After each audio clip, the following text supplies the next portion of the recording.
आज के क्लास में हम लोग शुरुआत करने जा रहे हैं अपने क्लास 7 के अंदर जियोग्राफी में एक और नया चैप्टर का नाम है life in the temperate grassland. ये हमारे चैप्टर नंबर 9 है। इसके पहले हम लोग चैप्टर नंबर 8 तक डिस्कस कर चुके हैं और आज के क्लास में हम लोग अपने क्लास 7 के अंदर जियोग्राफी में चैप्टर नंबर 9 डिस्कस करेंगे। नाम है life in the temperate grasslands. Okay, तो आइए हम लोग बात करते हैं। इस चैप्टर में देखेंगे क्या खास बात लिखा हुआ है। शुरू किया जाए।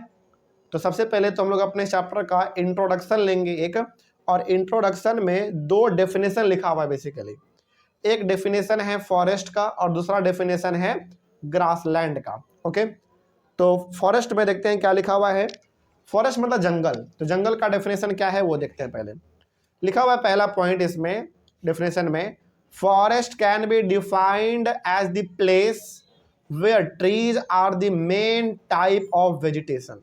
यानी कि जंगल का, फॉरेस्ट का सिंपल सा मतलब होता है एक ऐसा इलाका, एक ऐसा जगह जहां पे केवल और केवल बड़े बड़े ट्री ही आपको नजर आएंगे, उसको हम लोग कहते हैं फॉरेस्ट, हिंदी में जंगल।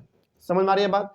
जैसे आप किसी भी जंगल से गुजरोगे तो वो जंगल छोटा मोटा नहीं होता है, बहुत बड़ा जंगल होता है, बहुत दूर तक के एरिया में वो फैला हुआ होता है और उस जंगल में काफी सारे बड़े बड़े पेड़ होते हैं।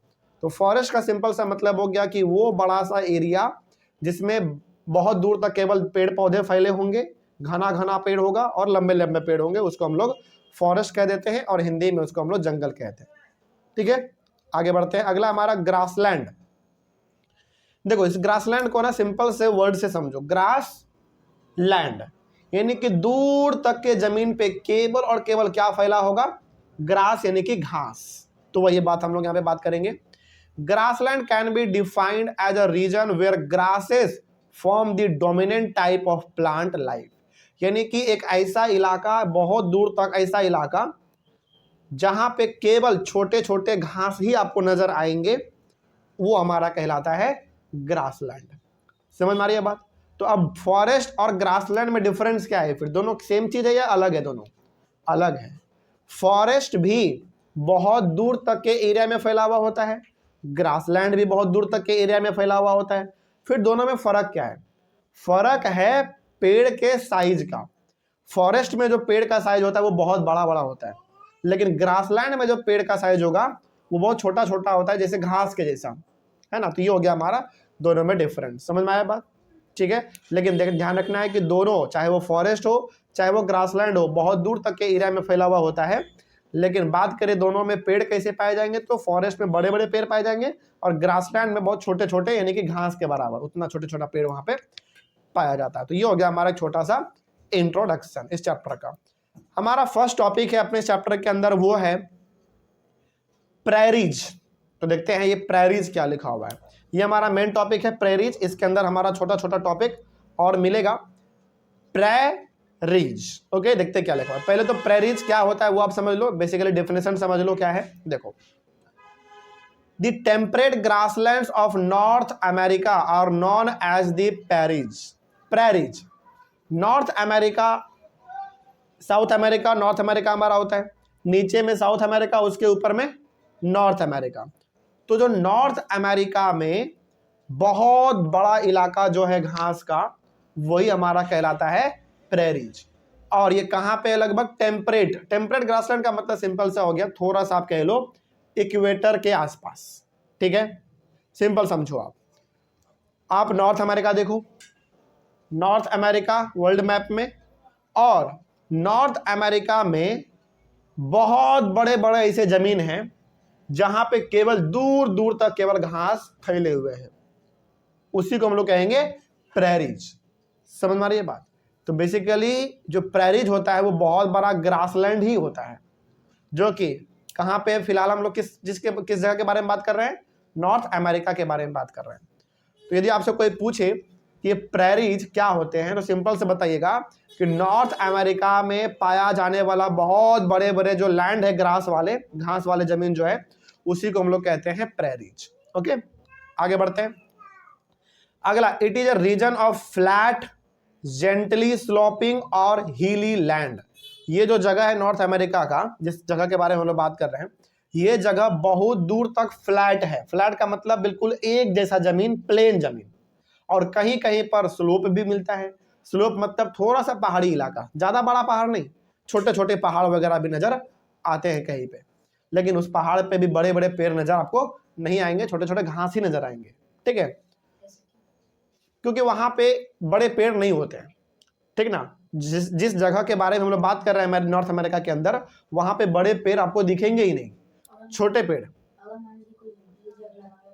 नहीं लगाएंगे तो हो सकता है, लेकिन जनरली वहाँ पे छोटे ही पेड़ होते हैं, बड़े बड़े पेड़ नजर नहीं आएंगे। ठीक है, आगे प्रेरीज आर ट्रीलेस, वही बात यहाँ पे जो लिखा हुआ है, जो आपने अभी पूछा कि सर वहाँ पे बड़े पेड़ होंगे कि नहीं होंगे, तो वहाँ पे बड़े पेड़ नहीं होते हैं, तो वही लिखा हुआ है प्रेरीज आर ट्रीलेस, यानी कि वहाँ पे बड़े बड़े आपको पेड़ नजर नहीं आएंगे। But near the low lying a plain flanking river valleys woodlands can be found, यानी कि बड़े बड़े पेड़ भले ही वहां पे आपको नजर नहीं आएंगे, लेकिन छोटे छोटे पहाड़ नजर वहां पे आपको आएंगे। वुडलैंड का मतलब हो गया बड़े, वुडलैंड का मतलब बेसिकली ऐसे जगह भी वहां पे मिलेंगे आपको छोटे छोटे पेड़, जिससे कि लकड़ी वगैरह आप निकाल सकते हैं। ठीक ना, तो ये हो गया हमारा।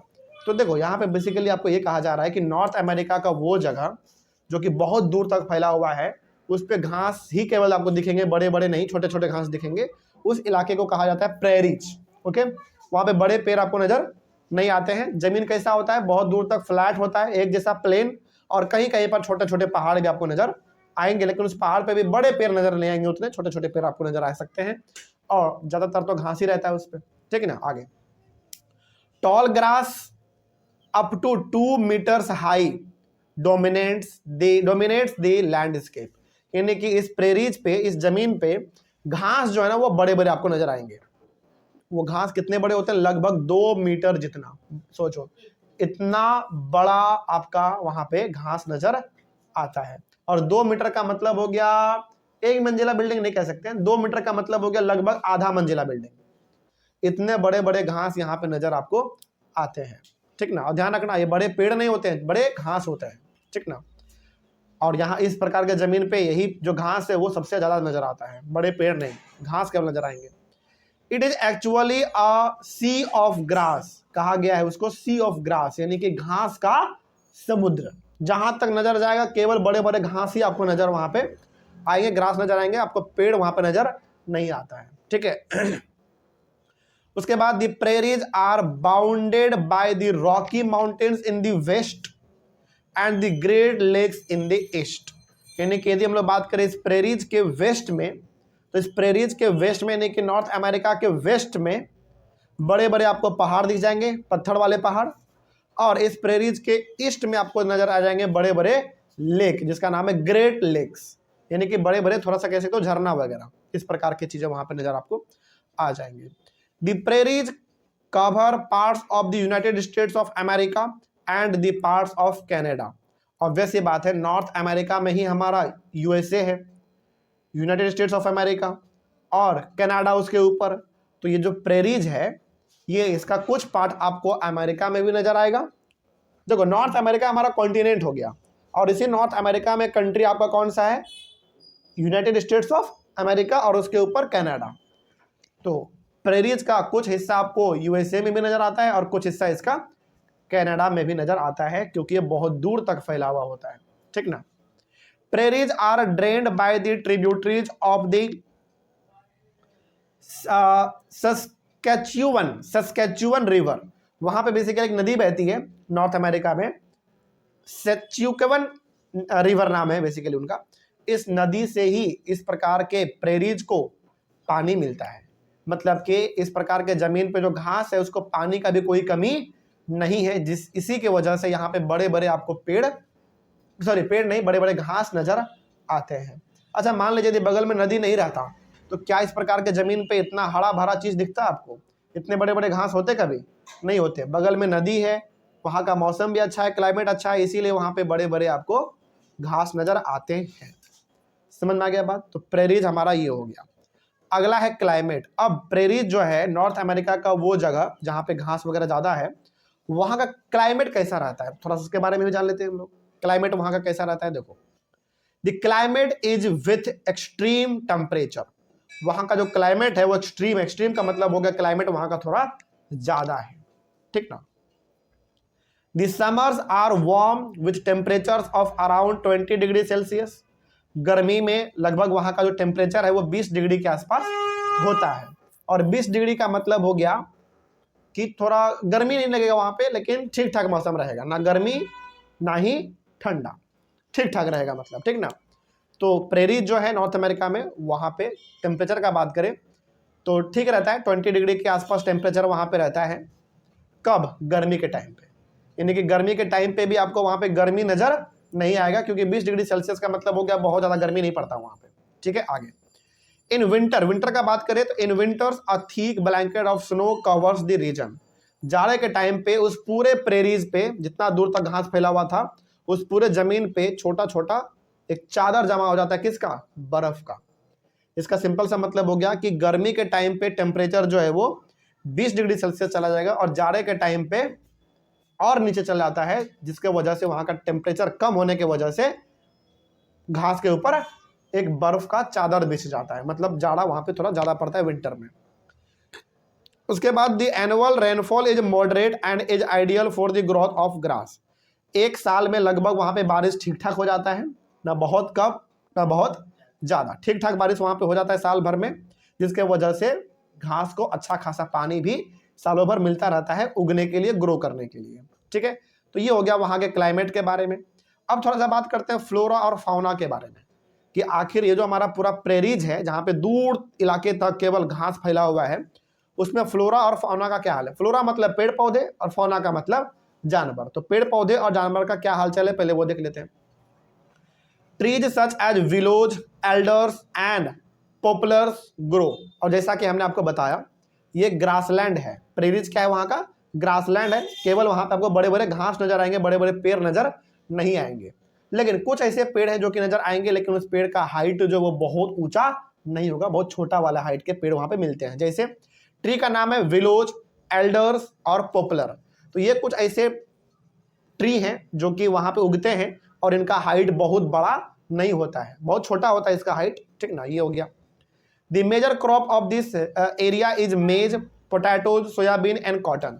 और वो जो हमारा प्रेरीज है, जहां पे दूर तक घास फैला हुआ है केवल, वहां पे यदि बात करें खेती का, तो किस प्रकार के क्रॉप का उगाया जाता है, खेती किस प्रकार का होता है, तो वहां पे मेज यानी कि मक्का, जिसको हम भुट्टा भी कहते हैं, उसका खेती होता है, आलू का खेती होता है, सोयाबीन का खेती होता है, और कॉटन का भी खेती वहां पे होता है, ठीक है। आगे these areas are suitable for cattle rearing. अच्छा एक बात बताइए, प्रेरीज के बारे में हम लोग बात कर रहे हैं, बात कर रहे हैं हम लोग प्रेरीज के बारे में। दूर इलाके तक केवल क्या फैला हुआ है?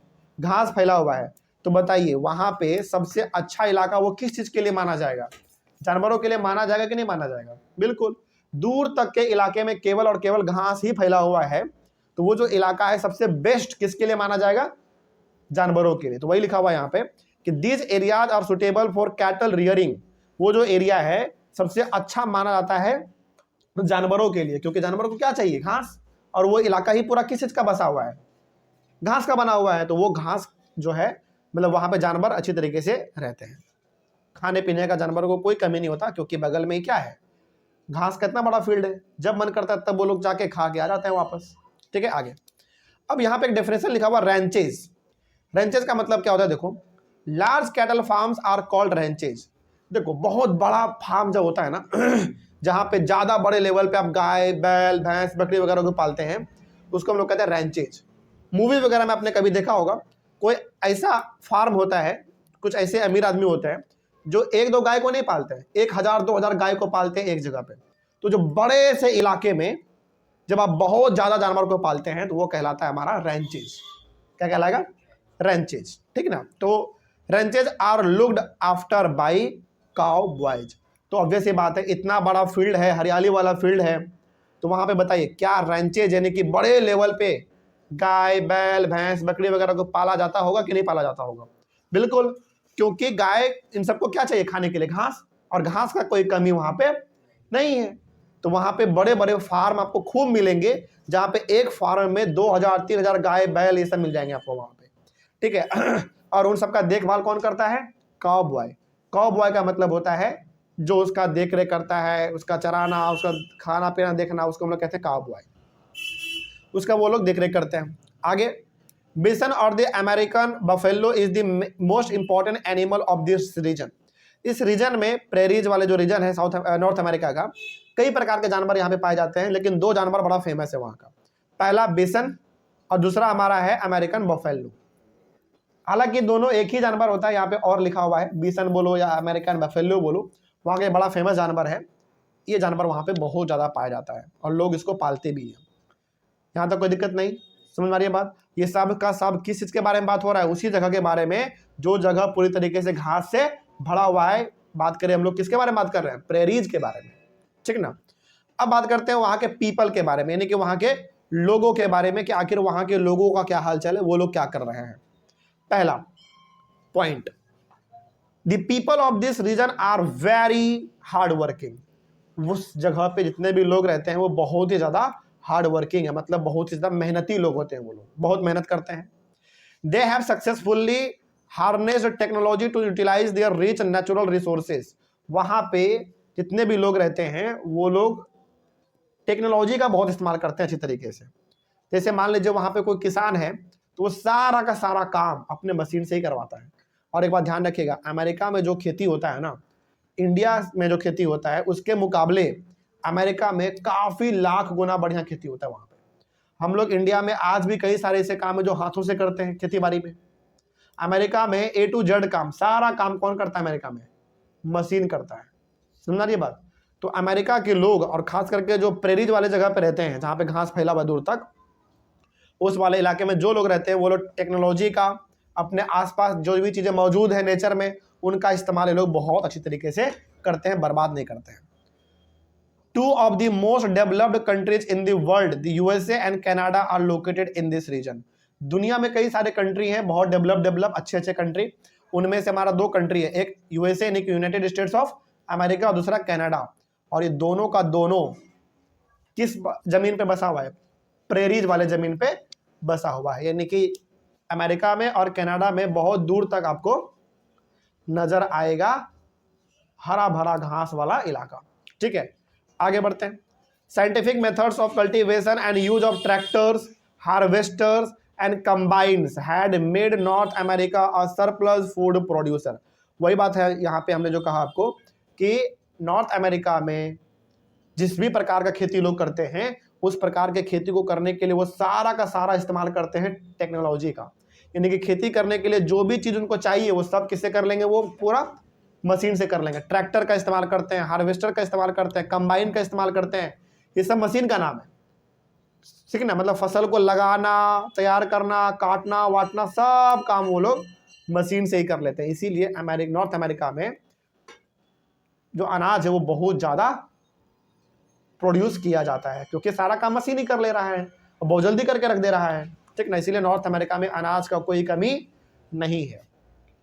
आगे, the prairies are also known as the granaries of the world due to the huge surplus of wheat production.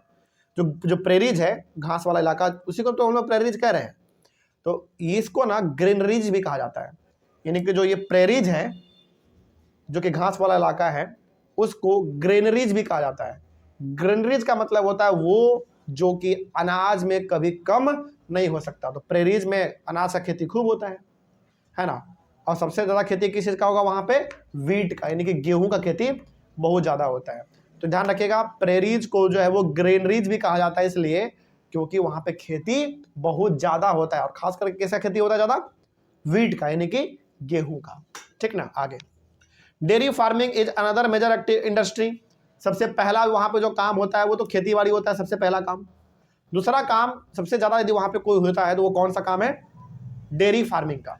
हमने बताया था ना अभी आपको कि प्रेरीज में कई सारे ऐसे आपको रैंचेस दिख जाएंगे, बड़े बड़े फार्म हाउस, जहाँ पे एक आदमी 1000 गाय 2000 गाय पाल रहा है।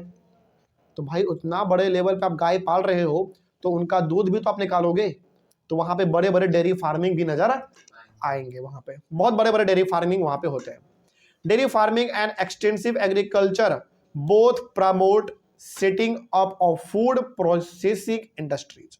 यानी कि बगल में आपने डेयरी फार्म भी खोल रखा है, जानवर आपका वहाँ पे है तो वहाँ से दूध मिल जाएगा, और खेतों से क्या मिल जाएगा हम लोगों को? अनाज मिल जाएगा।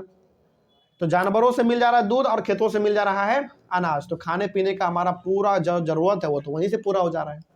इसलिए नॉर्थ अमेरिका खाने पीने के मायने में काफी आगे है। ठीक ना, आगे बढ़ते हैं।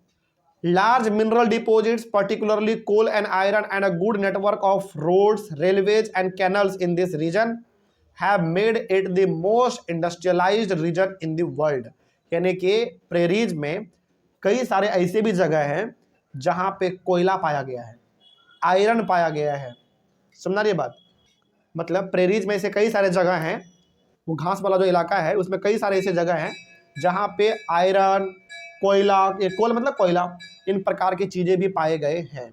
और वहाँ पे रोड का कनेक्टिविटी, रेलवे का कनेक्टिविटी, कैनल्स, यानी कि आने जाने का भी कोई दिक्कत नहीं है, पानी का भी कोई दिक्कत नहीं है। मिनरल का बात करें तो कोल और आयरन का भी कोई दिक्कत नहीं है। और चूंकि हरा भरा इलाका है तो खाने पीने का भी कोई दिक्कत नहीं है। और बगल में फार्म हाउस भी होते हैं बड़े बड़े, तो दूध का भी कोई दिक्कत नहीं है। इसीलिए वो बहुत ही अच्छा रीजन माना जाता है। समझ में आ रही है बात। और वहाँ पे कई सारे इंडस्ट्री भी लगे हुए हैं। प्रेरीज के बगल बगल वाले इलाके में कई सारे छोटे छोटे इंडस्ट्री भी लगे हुए हैं जहाँ पे हर प्रकार के काम होते हुए आपको दिख जाएंगे। तो ये पूरा का पूरा कहानी हो गया हमारा खत्म। किसके बारे में? नॉर्थ अमेरिका के बारे में। और नॉर्थ अमेरिका में भी किस जगह के बारे में? प्रेरीज के बारे में। और कोई पूछे कि बताओ प्रेरीज क्या है, तो सिंपल से बताना है कि प्रेरीज जो है वो नॉर्थ अमेरिका में, और मतलब नॉर्थ अमेरिका में पाया जाने वाला हरा भरा इलाका है जहाँ पे घास आपको बड़े बड़े नजर आएंगे। पेड़ भी होते हैं लेकिन पेड़ भी छोटे हाइट के मिलेंगे आपको, बड़े हाइट के नहीं। तो वहाँ पे प्रेरीज में खेती बाड़ी भी होता है, कोयला भी है, मिनरल भी है, पानी भी है, सब कुछ है, और फार्म हाउस भी है। तो वो एक इलाका ही बहुत अच्छा इलाका है, हर चीज़ में वो इलाका आगे है। ठीक है, तो ये हो गया हमारा कंप्लीट। अगला हमारा टॉपिक स्टार्ट होगा दी वेल्ड्स। इसके बारे में हम लोग अपने अगले क्लास में डिस्कस करेंगे। मिलते हैं हम लोग अपने अगले क्लास में, तब तक के लिए thank you very much. Next topic हम लोग डिस्कस करेंगे अपने चैप्टर के अंदर दी वेल्ड्स। इसके पहले वाले क्लास में हम लोगों ने डिस्कस करा था अपना इस चैप्टर का सबसे पहला मेन टॉपिक। हालांकि पिछले क्लास में हम लोग चैप्टर को स्टार्ट कर चुके थे। चैप्टर का नाम था life in the temperate grassland. Chapter number 9 था। इसके अंदर हम लोग इंट्रोडक्शन डिस्कस कर चुके थे। उसके बाद फिर हम लोगों ने डिस्कस किया था दी प्रेरीज के बारे में। और ये प्रेरीज क्या है? बेसिकली ग्रासलैंड है। कहाँ का? नॉर्थ अमेरिका का। ठीक है, ये हम लोग डिस्कस कर चुके थे। और प्रेरीज में किस प्रकार के क्लाइमेट रहते हैं ये डिस्कस कर चुके थे। फिर वहाँ का फ्लोरा फाउना यानी कि पेड़ पौधा और जानवर का क्या हालचाल है वो भी देख चुके थे हम लोग। फिर वहाँ के पीपल यानी कि लोग किस प्रकार से रहते हैं, किस प्रकार के लोग हैं वहाँ पे, ये भी हम लोग समझ चुके थे। उसके बाद हम लोग आज बात करेंगे एक नए टॉपिक के बारे में। टॉपिक का नाम है दी वेल्ड्स। तो जिस तरीके से हम लोगों ने पहले प्रेरीज समझा था उसी तरीके से पहले हम लोग वेल्ड्स को समझेंगे कि ये क्या होता है, फिर आगे बढ़ेंगे तो समझ में ज़्यादा आएगा। देखो पहले वेल्ड्स के बारे में लिखा हुआ क्या है। The temperate grassland of South Africa are called the velds. देखो प्रेरीज कहाँ का ग्रासलैंड था? नॉर्थ अमेरिका का। ठीक, वेल्ड्स कहाँ का ग्रासलैंड है? साउथ अफ्रीका का। कहाँ का? साउथ अफ्रीका का। साउथ अफ्रीका यदि आपको देखना हो तो बेसिकली हमारा अफ्रीका जो बहुत बड़ा कॉन्टिनेंट है, इसी बड़े से कॉन्टिनेंट में सबसे नीचे हमारा कंट्री पड़ता है। कंट्री का नाम है साउथ अफ्रीका। ठीक है, तो साउथ अफ्रीका में ही हमारा बहुत बड़ा ग्रासलैंड है, बहुत दूर तक फील्ड है और वहाँ पे केवल घास फैले हुए हैं। ठीक है, तो ध्यान रखना है वेल्ड के बारे में दो बात है। पहला बात, ये ग्रासलैंड है, बहुत दूर तक जमीन है, जहां तक नजर जाएगा केवल क्या नजर आएगा आपको? घास नजर आएगा। पहला बात। दूसरा बात, कहां पे है ये? साउथ अफ्रीका में है। ओके, आगे बढ़ते हैं। Velds are rolling plateaus with varying heights ranging from 600 metre to 1100 metre. Basically जो वेल्ड है हमारा ग्रासलैंड है साउथ अफ्रीका का, तो वहां पे कुछ प्लेट्यू भी है। प्लेट्यू का मतलब हो गया बेसिकली पहाड़ है, और पहाड़ के ऊपर कैसा जमीन है? फ्लैट है। समझ रहे हो बात को? मतलब एक तरह का जमीन है। आप इसको ऐसा कह सकते हो कि वेल्ड ग्रासलैंड तो है ही, घास वाला मैदान तो है ही वहाँ पे कहीं कहीं पर प्लेट्यू भी है। प्लेट्यू का मतलब होता है पहाड़ वाला, मतलब पहाड़, और ऊपर में पहाड़ का कैसा जमीन होगा? फ्लैट होगा, एकदम एक जैसा प्लेन। उस प्रकार के भी वहाँ पे प्लेट्यू है। और वो जो प्लेट्यू का हाइट है वो 600 मीटर से लेकर 1100 मीटर तक का लगभग उस प्लेट्यू का हाइट है। ठीक है, आगे it is bound by the Drakensberg mountain on the east, यानी कि ये जो वेल्ड है हमारा साउथ अफ्रीका का, साउथ अफ्रीका के ईस्ट में एक माउंटेन है, बहुत बड़ा पहाड़ है, पहाड़ का नाम है Drakensberg.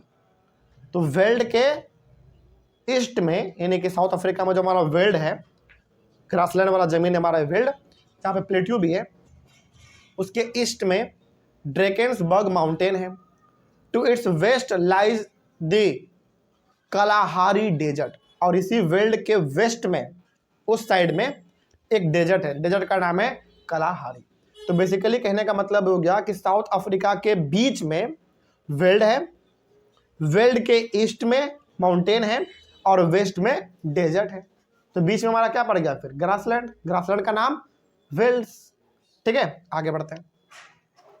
On the northern east part high velds are located that attain a height of more than 1600 metre, यानी कि वेल्ड के नॉर्थ ईस्ट में, वेल्ड के नॉर्थ ईस्ट में छोटे छोटे पहाड़ हैं और उस पहाड़ का जो लगभग हाइट है वो है 1600 मीटर, और इस पहाड़ पे भी घास ही फैले हुए हैं।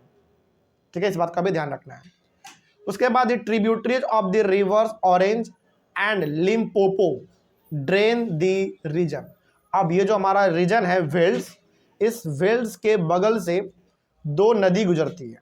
पहला नदी का नाम है ऑरेंज और दूसरा नदी का नाम है लिम्पोपो। ये दो नदी इस वेल्ड वाले इलाके से बगल से गुजरती है। तो ऑब्वियस ही बात है, इस वेल्ड में जो कि ग्रासलैंड है हमारा एक, क्या उसको कभी पानी का कमी होता होगा? बिल्कुल भी नहीं, क्योंकि दोनों तरफ नदी है तो पानी का कोई कमी नहीं, इसीलिए वो इलाका हमेशा हरा भरा नजर आता है। ठीक है, आगे। अब वहां का क्लाइमेट कैसा रहता है, थोड़ा सा उसके बारे में बात करते हैं। वेल्ड का, the velds have a mild climate due to the influence of the Indian Ocean. यदि आप ध्यान से देखोगे तो जो साउथ अफ्रीका हमारा जगह है, ये इसके बगल में हमारा इंडियन ओशन है।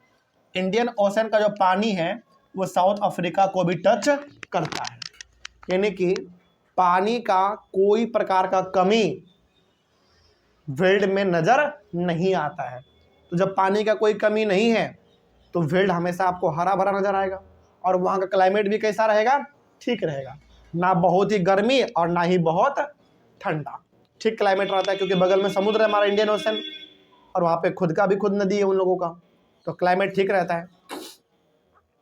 Winters are cold and dry. बात करें जाड़े के टाइम पे विंटर के बारे में, तो विंटर जो है वो थोड़ा सा ठंडा ज़्यादा रहता है जाड़े के टाइम पे, और ड्राई रहता है, सूखा सूखा। सूखा कहने का मतलब सिंपल सा हो गया, आप खुद देखो इंडिया में जाड़े के टाइम पे आपका जो होठ होता है वो सूख जाता है, वही कहानी वहाँ पे भी है। मतलब वहाँ पे भी साउथ अफ्रीका में भी जाड़े के टाइम पे जाड़ा दबा के पड़ता है। ठीक ना, आगे। Temperatures vary between 5 degree Celsius and 10 degree Celsius and July is the coldest month. देखो, हम लोग पहले बात करते हैं अपने इंडिया का। इंडिया में जुलाई के महीने में क्या रहता है? गर्मी, और जुलाई के महीने में हल्का हल्का इंडिया में बारिश स्टार्ट हो जाता है। लेकिन यहाँ पे देखो साउथ अफ्रीका में जुलाई के महीने में टेम्परेचर जो वो 5 डिग्री से लेकर 10 डिग्री के बीच में रहता है, यानी कि लगभग आप कह सकते हो वहाँ पे ठंडा रहता है थोड़ा ज़्यादा। कब के महीने में? जुलाई के महीने में ही, यानी कि साउथ अफ्रीका में जुलाई के महीने में ही जाड़ा आ जाता है। ठीक ना, क्योंकि बगल में इंडियन ओशन है, समुद्र है, इसी की वजह से। Summers are short and warm. वहाँ पे गर्मी का जो दिन होता है ना वो छोटा होता है, मतलब गर्मी के टाइम पे जो दिन होता है वो छोटा होता है और बहुत गर्मी पड़ता है वहाँ पे। ठीक है, आगे। The velds receive rainfall mainly in the summer month from November to February. यदि हम लोग बात करें वेल्ड में, तो वेल्ड में बारिश सबसे ज़्यादा कब होता है? तो वहाँ पे बारिश होता है गर्मी के महीने में, यानी कि नवंबर से लेकर फरवरी के बीच में। अब आपके मन में डाउट होगा कि सर नवंबर से लेकर फरवरी के बीच में तो इंडिया में जाड़ा पड़ता है। बिल्कुल कहना आपका सही है, लेकिन साउथ अफ्रीका में नवंबर से लेकर फरवरी के बीच में गर्मी पड़ता है वहाँ पे, क्योंकि वहाँ का जो क्लाइमेट है वो हमारे इंडिया के क्लाइमेट से बिल्कुल अलग है। ठीक ना, तो वहाँ पे बारिश होता है गर्मी के टाइम पे। ठीक ना, और क्या हमारे इंडिया में गर्मी के टाइम पे बारिश दिखता है आपको? नहीं, केवल धूप निकलता है, वो भी दबा के धूप निकलता है। तो ये क्लाइमेट हो गया हमारे वर्ल्ड का। अगला है फ्लोरा एंड फाउना, यानी कि फ्लोरा का मतलब पेड़ पौधा, फाउना का मतलब जानवर। तो वहां पे क्या हाल है इसका देखा जाए। Grasses dominate the landscape, obvious सी बात है, हम लोग बात कर रहे हैं साउथ अफ्रीका के अंदर वेल्ड के बारे में, और वेल्ड कैसा जमीन है, ग्रासलैंड है, तो वहां पे घास बहुत ज्यादा है। साउथ अफ्रीका में घास वाले जो इलाके हैं, जो ग्रासलैंड है, वो बहुत ज्यादा है, बहुत ज्यादा। ठीक है। Red grass grows in welds, welds में जो कि ग्रासलैंड है हमारा, दूर तक जहां तक नजर जाएगा केवल घास ही नजर आएगा। घास अधिकतर आपने किस रंग का देखा होगा, हरा। यहाँ पे लाल घास भी होता है, रेड घास, सोचो रेड ग्रास यहाँ पे उगते हैं, लाल घास, बिल्कुल समझ रहे बात को। तो लाल घास यहाँ पे देखने को मिलता है। The animals of the velds are primarily lions, leopards and cheetah. जानवर का बात करें तो यहाँ पे जानवर ज्यादातर पाए जाएंगे, लायन, लियोपर्ड और चीता। ठीक है, तो ये 3 प्रकार के जानवर यहाँ पे ज्यादा पाए जाते हैं। जानवर और भी हैं लेकिन ये जानवर ज्यादा पाए जाते हैं वहां पे। ठीक है, आगे अगला है हमारा पीपल। पीपल का मतलब हो गया कि वहां के लोगों का क्या हाल चाल है, थोड़ा सा वो भी देख लेते हैं। पहला, velds are known for cattle rearing and mining. Velds जो है वो 2 चीजों के लिए ज्यादा जाना जाता है, यानी कि वहां के लोग सबसे ज्यादा 2 प्रकार के काम करते हैं। पहला, रियरिंग। रियरिंग का मतलब होता है जानवर को पालना, पोसना, उसका दूध निकाल के मार्केट में बेचना, पैसा कमाना, ये उनका मेन काम है। ठीक है, तो कहने का मतलब हो गया कि वेल्स लोगों का, वेल्स में जो लोग रहते हैं उनका पहला काम क्या है, कैटल रियरिंग, यानी कि जानवरों का पालन पोषण करना, उनको पालना, देखरेख करना, दूध निकाल के मार्केट में बेचना, उनसे उनका घर चलता है, पहला। और दूसरा वेल्स में होता है माइनिंग। माइनिंग का मतलब हो गया जमीन को खोदना, और जमीन को जब आप खोदोगे तो वहां पे लोगों का वर्कर का काम होगा, लोग वहां पे काम करेंगे। तो वेल्स के लोग ज्यादातर 2 प्रकार के वहां पे काम करते हैं और अपना घर परिवार पैसा कमा के चलाते हैं। पहला जानवर को पाल के, और दूसरा माइनिंग। माइनिंग मतलब जमीन को खोदना, कोयला वगैरह बाहर निकालना, ये उनका मेन काम वहां का होता है। अगला this soils are not very fertile in the velds. Velds का जो मिट्टी है वो उतना ज्यादा फर्टाइल नहीं है, मतलब कि यहाँ पे आप ज्यादा प्रकार के फसल का खेती नहीं कर सकते हैं, क्योंकि मिट्टी जो वो उपजाऊ ज्यादा नहीं है। समझ में आ रही है बात, मतलब सिंपल सा कहने का मतलब हो गया कि वेल्स का जो जमीन है वो उतना ज्यादा उपजाऊ जमीन नहीं है, वहां पे आप हर प्रकार की खेती को नहीं कर सकते हैं। ठीक ना। द मेन क्रॉप्स आर मेज, wheat, barley, oats and potato. लेकिन उस प्रकार के जमीन पे भी यदि किसी प्रकार का खेती सबसे ज्यादा होता है तो पहला होता है मेज का, यानी कि मक्का भुट्टा का, फिर व्हीट गेहूं का, बार्ली, ओट और पोटैटो का। तो इन प्रकार की चीजों का वहां पे खेती ज्यादा होता है, क्योंकि ज्यादा खेती आप कर नहीं सकते हैं ना, क्योंकि मिट्टी उतना उपजाऊ है नहीं, तो इन्हीं प्रकार के फसल का खेती वहां पे थोड़ा ज्यादा होता है। ठीक है, आगे cash crops like tobacco, sugar cane and cotton are also grown. इस प्रकार के फसल भी वहां पे उगते हैं, लेकिन ज्यादा नहीं उगते हैं, कम मात्रा में उगते हैं लेकिन उगते हैं। क्यों ज्यादा नहीं उगता है पता है, क्योंकि मिट्टी उतना अच्छा है नहीं, तो ज्यादा खेती आप फिर कर नहीं पाओगे फिर। तो टोबैको यानी कि तंबाकू, गन्ना और कॉटन, इनका भी खेती वहां पे ठीक ठाक हो जाता है, बेसी भी नहीं होता क्योंकि मिट्टी उतना अच्छा नहीं है। उसके बाद सीप rearing is the most important occupation of the people. वहां पे लोग यदि जानवर किसी को पालते हैं, यानी कि किसी जानवर को वो लोग सबसे ज्यादा पालते हैं, तो वो है सीप, मतलब भेड़िया। भेड़िया को वो लोग ज्यादा पालते हैं वहां पे, और भेड़िया का बाल निकाल के मार्केट में बेचते हैं। और सबसे बड़ी बात, भेड़ का यानी कि भेड़िया का जो दूध भी बिकता है मार्केट में, तो वहां पे दूध भी निकाल के वो लोग मार्केट में बेचते हैं। तो जानवर का बात करें तो सबसे ज्यादा जानवर वो लोग किस जानवर को पालते हैं, भेड़िया को, सीप को। आगे sheep is bred mainly for wool and has given rise to the wool industry in the velds. भेड़िया को वो लोग क्यों पालते हैं, इसके पीछे रीजन है। भेड़िया के बॉडी के ऊपर जो बाल होता है उस बाल से बनता है कपड़ा। ठीक ना, तो वो लोग अपने भेड़िए का बाल निकालते हैं और जाके इंडस्ट्री वाले लोगों को बेच देते हैं, उनको पैसा मिलता है, मोटा पैसा मिलता है। इंडस्ट्री वाले क्या करेंगे उस बाल से, वैसी बात है, अब कपड़ा वगैरह बनाएंगे अपना। ठीक ना। उसके बाद merino sheep is a popular species and their wool is very warm. Sheep का एक प्रजाति है, भेड़िया का एक प्रजाति है, प्रजाति का नाम है मेरिनो। सुना ये बात, मेरिनो। मेरिनो भेड़िया का एक अलग ही टाइप है, अलग प्रजाति है। इसका जो ऊल होता है ना, इसका जो बाल होता है बॉडी के ऊपर, इसका जो कपड़ा बनता है उसके बाल से, वो कपड़ा बड़ा ही गर्माहट वाला कपड़ा बनता है, यानी कि इतना शानदार कपड़ा बनता है कि उसको एक बार आप बॉडी के ऊपर डाल लोगे कपड़े को तो गर्मी आ जाएगा तुरंत। ठीक है ना। तो इसका जो मेरिनो सीप का जो बाल होता है वो बड़ा ही गर्मी वाला बाल होता है, बहुत ज़्यादा लोग वहाँ पे उसका इस्तेमाल करके कपड़े को बनाते हैं। और ज़्यादातर कपड़े का इस्तेमाल होता है उस प्रकार के कपड़े का किस टाइम पे बताओ? जाड़े के टाइम पे, गर्म कपड़ा होता है वो। अगला, dairy farming is the next important occupation. Dairy farming भी है। डेयरी फार्मिंग मतलब भेड़िए से दूध निकालना, मार्केट में बेचना, ये भी प्रकार के लोग वहां पे काम करते हैं। The dairy products like butter, cheese are produced for both domestic supply and also for export. यानी कि भेड़िए का दूध वगैरह निकाल के वो लोग बटर, चीज वगैरह भी बनाते हैं, अपने इस्तेमाल के लिए भी और मार्केट में बेचने के लिए भी, ठीक ना। इस प्रकार से इन प्रकार के कामों को वो लोग करते हैं और अपना घर परिवार चलाते हैं वो लोग, ठीक ना। अगला, the velds have rich reserve of minerals. तो ये जो वेल्ड है हमारा बेसिकली ग्रास लैंड, यहाँ पे बड़े लेवल पे मिनरल्स भी पाए जाते हैं। मिनरल्स का मतलब आयरन, कोयला, है ना, इन प्रकार की चीजें भी यहाँ पे पाए जाते हैं। आयरन एंड स्टील इंडस्ट्री है developed where coal and iron are present. Veld में जहां जहां पर आयरन पाया गया है, जहां जहां पर कोयला पाया गया है, वहां पे आयरन का और कोयले का इंडस्ट्री भी लोगों ने खोल दिया है, ताकि यहीं से कोयला वगैरह लेंगे, आयरन वगैरह लेंगे और यहीं से बना के मार्केट में बेच देंगे, ठीक ना। तो कहने का मतलब है कि वेल्ड में अलग अलग प्रकार के इंडस्ट्री भी हम लोगों को देखने को मिलते हैं। आयरन वाले इंडस्ट्री, कोयले वाले इंडस्ट्री, इन प्रकार के इंडस्ट्री भी वहां पे है। अगला, gold and diamond mining are major occupations of people of this reason.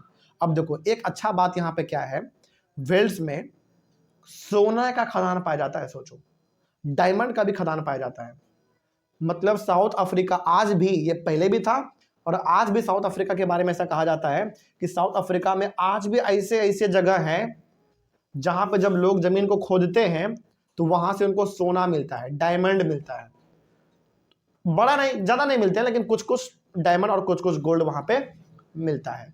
तो गोल्ड और डायमंड वहां पे खोजने के लिए लोग जमीन को माइनिंग करते हैं, खोदते हैं जेसीबी वगैरह लगा के, ठीक है। और जब माइनिंग आप करोगे तो लोगों को रोजगार मिल जाएगा वहां पे, तो लोगों को माइनिंग करने में भी रोजगार वहां पे मिल जाता है, ठीक ना। उसके बाद है Johannesburg. Johannesburg is known for the gold capital of the world. सोचो, साउथ अफ्रीका में एक जगह है, जगह का नाम है जोनेसबर्ग। ये जोनेसबर्ग दुनिया का जो है ना गोल्ड कैपिटल कहा जाता है, यानी कि दुनिया का सबसे ज्यादा गोल्ड यदि कहीं पे पाया जाता है सोना, वो यहीं पे पाया जाता है, जोनेसबर्ग में। और ये कहाँ पे है? साउथ अफ्रीका में है, ठीक ना। दुनिया में सबसे ज्यादा सोना यहीं पे मिलते हैं, जोनेसबर्ग में। ऊपर में नहीं मिलता जमीन के ऊपर, जमीन को खोदना पड़ता है, ठीक ना। उसके बाद Kimberley is famous for its diamond and gold in South Africa led to the establishment of trade. South Africa में एक और जगह है किम्बरली। किम्बरली में दोनों चीज मिलते हैं, डायमंड और गोल्ड दोनों। यानी कि जोनेसबर्ग में केवल गोल्ड और किम्बरली में गोल्ड और डायमंड दोनों मिलते हैं वहां पे। और एक बात ध्यान रखना, साउथ अफ्रीका के बारे में ये पहले भी बात फेमस था और साउथ अफ्रीका के बारे में ये बात आज भी फेमस है कि साउथ अफ्रीका में ऐसे कई सारे खदान हैं, माइंस हैं, जहां पे लोग जब खोदते हैं उसको तो सोना मिल जाता है, डायमंड मिल जाता है। तो साउथ अफ्रीका में एक कॉमन सी बात है, समझना ये बात। तो इस तरीके से हमारा ये हो गया टॉपिक कंप्लीट, और टॉपिक के साथ हो गया हमारा पूरा चैप्टर भी कंप्लीट। अब बताइए इस चैप्टर में कोई दिक्कत समझने में? सब कुछ समझ में आया?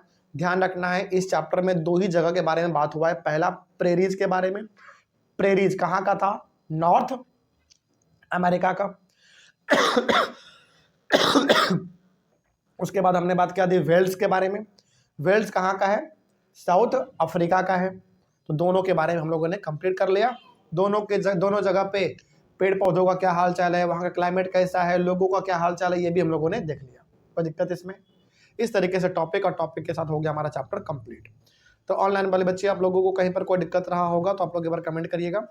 हम लोग मिलेंगे अपने अगले चैप्टर में फिर से एक नए चैप्टर के साथ और एक नई शुरुआत के साथ। तब तक के लिए thank you very much and have a nice day.